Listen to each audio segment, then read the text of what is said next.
पैसा कुछ नहीं होता, पैसा कुछ नहीं होता, पैसा कुछ नहीं होता कहने का बार बार ज्ञान देने वाला किसी भी धर्म का धर्माचार्य, साधु, संत, मौलाना, पादरी, पुजारी दान पेटी को ताला लगा कर रहता है। अगर ताला लगा कर रखता है, अगर पैसा कुछ नहीं होता तो मंदिर में जो पैसा चढ़ता है वो या तो किसानों पर खर्च करना चाहिए या फिर गरीब जनता को जो भगवान के दर्शन करने आते हैं, प्रसाद के जैसे लोगों को वो नोट बांट देना चाहिए। लेकिन कोई मंदिर का मौलाना हो, पादरी हो, पुजारी हो, कोई भी हो, वो कभी भी उस पैसे को नहीं बांटता है। थोड़ी सी खीर, थोड़ी सी शक्कर और थोड़ा सा मीठा मीठा खिला देता है ताकि आपको ये भ्रम हो जाए कि ये भगवान का प्रसाद है। असली प्रसाद वो नहीं है, असली प्रसाद तो पैसा है।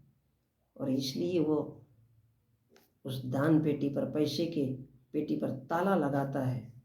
और सच्चाई तो ये है कि उस पैसे का क्या करेगा वो साधु, वो सन्यासी?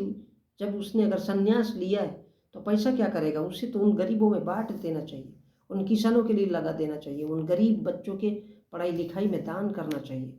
लेकिन वो ऐसा नहीं करता है, चाहे वो किसी भी धर्म का क्यों ना हो। और इतनी सी बात हम इंसानों को कभी भी समझ में नहीं आती, इतनी सी बात हम इंसानों को समझ में नहीं आती। प्रवचन देना, भजन करवाना, सत्संग कराना, तरह तरह की कहानियाँ सुनाना और पैसा लूटना उसका काम होता है। चाहे वो मौलाना हो, चाहे वो पादरी हो, चाहे वो पुजारी हो, कहानियाँ सुना सुना कर वो पैसा लूटता है और बार बार कहता है कि भगवान की पूजा पाठ करो, नाम करो, जप करो। और अगर नहीं कहेगा तो उसको भी पता है कि उसको पैसा देगा कौन, और उसको पैसा नहीं देगा तो वो क्या करेगा?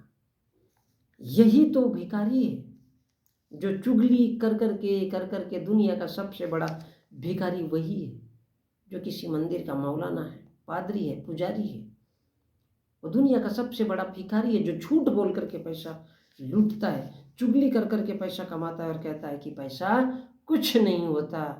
लेकिन ऐसा बार बार कहने से हर गरीब इंसान उस पर भेंट चढ़ा देता है पैसे की, अपनी मेहनत के कमाई से किए हुए। तो बंधु, इन सब के पीछे सिर्फ एक ही बात है और वो है बुद्धि का न होना, बुद्धि का न होना, दिमाग का न होना।